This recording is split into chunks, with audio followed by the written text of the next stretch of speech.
Hi, I'm Shelby Mulchin. I'm a certified colon hydrotherapist, and today I would like to talk to you about how to have a proper elimination.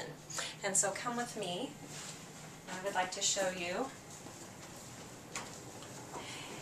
When you come in to get a colonic here, you will find when you come to do your elimination in the restroom that we have this interesting contraption under the toilet. And this is called a Welles step.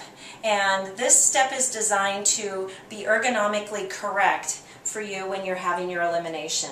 So if you don't have something like this at your home, you can actually purchase a small step stool at any store and use that in just the same manner.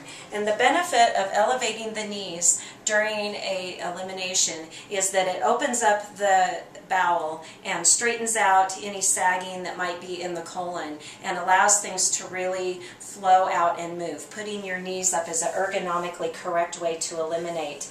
It was just maybe in the last couple of 100 years that we have graduated to the modern day toilet, which is really not designed to help you eliminate in the most proper way for the body. It might be comfortable to use.